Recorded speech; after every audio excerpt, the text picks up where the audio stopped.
Comment être conscient de l'onction qui est sur moi?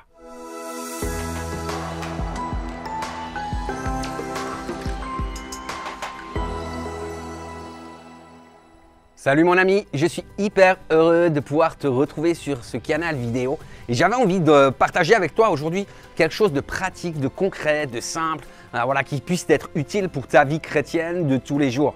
Alors qui dit concret, pratique, simple ne veut pas dire pas puissant, hein, évidemment, parce que le thème de mon message aujourd'hui c'est comment être conscient de l'onction qui est sur moi. En fait, dans le ministère, j'ai souvent l'occasion de pouvoir aller prêcher à gauche, à droite. J'ai été souvent invité et en fait, je suis à chaque fois réjoui des personnes que je rencontre. Je vois des gens qui aiment Dieu, qui aiment Jésus, qui ont un feu, un cœur pour sa parole. Tu sais, ils sont là, ils vont te donner des versets, ils vont te donner des références. Tu sais, c'est tout juste, ils ne te donnent pas la page et la ligne où ça se trouve dans leur Bible. Tu sais, tellement qu'ils aiment la parole de Dieu. Un jour, alors que j'avais prêché dans une église, quelqu'un vient vers moi à la fin du culte et me dit « Tu sais, pasteur, je suis d'accord avec toi, c'est très bon, tu sais, commence en même temps à discuter, à me donner d'autres versets, etc. » Et puis tout d'un coup, à un moment, il me dit « Mais tu sais, pasteur, moi j'ai une question. Tu sais, comment est-ce qu'on fait pratiquement? Comment est-ce qu'on vit les choses de manière concrète? La théorie, je l'ai comprise, tu sais, mais pratiquement, on fait comment? Et tu sais, on peut rire de cela, mais c'est une très bonne question, c'est une très vraie question. Jésus dira aux pharisiens, fais cela et tu vivras. Tu sais, l'action concrète, elle sert à quelque chose. D'ailleurs, Jacques nous le dit dans sa parole quand il parle de la foi. Hein. Il dit, quelqu'un dira, toi tu as la foi et moi j'ai les œuvres. Montre-moi ta foi sans les œuvres et moi je te montrerai la foi par mes œuvres. Tu crois qu'il y a un seul Dieu? Tu fais bien. Les démons le croient aussi et ils tremblent. Veux-tu savoir, ô homme vain, que la foi sans les œuvres est inutile? Tu sais, oui. Pratiquement, on fait comment? Tu sais, Jésus nous dit, mais vous allez guérir les malades, purifier les lépreux, ressusciter les morts. Oui, Seigneur. Tu sais, pratiquement, on fait comment? Tu sais, Jésus va dire, vous régnez avec moi dans les lieux célestes. Oui, Seigneur, mais pratiquement, on fait comment? Tu sais, avec Dieu, on va faire des exploits. Oui, Seigneur, mais pratiquement, on fait comment? Tu sais, et moi, j'aime dans la parole de Dieu un exemple que je trouve extraordinaire, c'est l'exemple de David contre Goliath. Et vous retrouverez cette histoire dans vos Bibles, donc dans 1 Samuel au chapitre 17. Moi, ce qui m'étonne dans cette histoire, c'est de voir en fait l'attitude de David, la position de David. Lui, c'est un jeune berger, d'accord? Il est entouré de milliers de soldats, de toute une armée, de gars entraînés, etc. Lui qui n'a jamais fait la guerre, il est là et il est conscient de l'onction qui est sur lui. Tu sais, il arrive et il va dire au géant, tu sais, aujourd'hui, mon coco, c'est pas ton jour, tu vas mourir.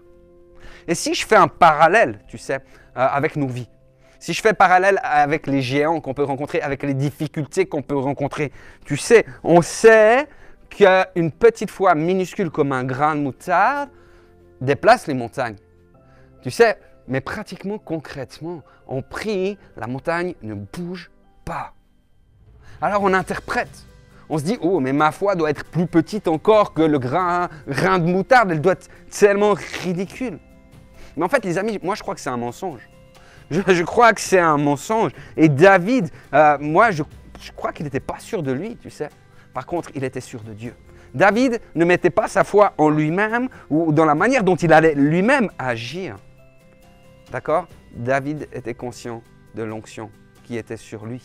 La Bible nous dit que la puissance de Dieu s'accomplit dans la faiblesse. David n'avait aucun doute que Goliath allait tomber. L'onction qui repose sur nous, frères et sœurs, c'est la même onction qui a ressuscité Jésus-Christ d'entre les morts. C'est rien que ça. C'est la même onction qui était sur David.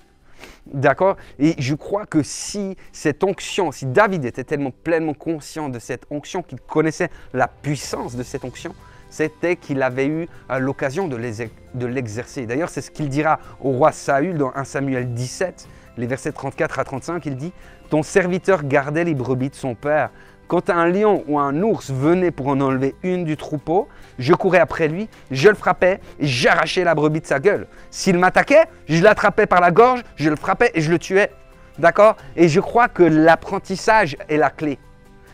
Comprends bien ça, l'apprentissage est la clé. Alors il ne s'agit pas d'essayer d'aller trouver des lions, des ours autour de nous, d'aller dans les eaux ou je ne sais quoi pour nous entraîner. En fait, il y a bien trop de risques. Comprenons bien, si David s'était entraîné, il ne se serait entraîné qu'une fois. Les lions, les ours, ça ne pardonne pas, hein. Donc ça aurait été qu'une fois. En fait, la réalité, c'est qu'il a appris lorsqu'il gardait les brebis de son père. En fait, il y a quelque chose qui est juste extraordinaire avec cela.